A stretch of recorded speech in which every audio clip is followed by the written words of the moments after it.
वैज्ञानिक ने सावधानी से एमी की पलकें उठाई और उसकी आंखों में एक विशेष रूप से निर्मित कॉन्टेक्ट लेंस लगाया। फिर उसने एक चिप निकाली और उसे एमी के गाल पर सावधानीपूर्वक लगा दिया।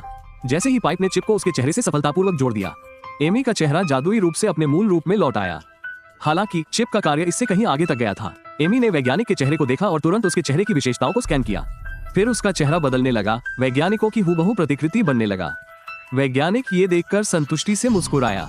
एमी सदमे में थी, उसने कभी सोचा भी नहीं था कि वो अपना चेहरा इस तरह वापस पा सकेगी। हालांकि वैज्ञानिक ने ज्यादा दिलचस्पी नहीं दिखाई और उसे जेल में घुसपैठ करने और अपने साथियों को बचाने का एक विशेष कार्य दिया। एमी बिना किसी हिचकिचाहट के सहमत हो गई। वार्डन की पत्नी का वेश धारण कर लिया। जब वार्डन ने अपनी पत्नी को निगरानी फीड पर देखा तो उसने तुरंत उसे जाने दिया। इसके साथ ही एमी चुपचाप जेल में दाखिल हो गई। जैसे ही वो एक गलियारे से गुजर रही थी, उसने अपनी आंखों से एक गुजरते हुए एजेंट को देखा और अगले ही पल उसका चेहरा तुरंत झुलस गया। लेकिन उसी समय वार्डन को अचानक अपनी पत्नी का फोन आया। ये जानकर कि वो अभी भी रास्ते में है, उसे तुरंत लगा कि कुछ गड़बड़ है, कि किसी ने उसकी पत्नी का भेष धारण कर लिया है। उसने जल्दी से पूरी जेल को बंद करने का आदेश दिया और घटनास्थल पर पहुंच गया। एमी को व्यक्तिगत रूप से पकड़ने की तैयारी में, जो उसकी पत्नी के भेष में थी। हालांकि उसे इसकी कोई भनक नहीं थी। एमी ने पहले ही एक नया रूप धारण कर लिया था।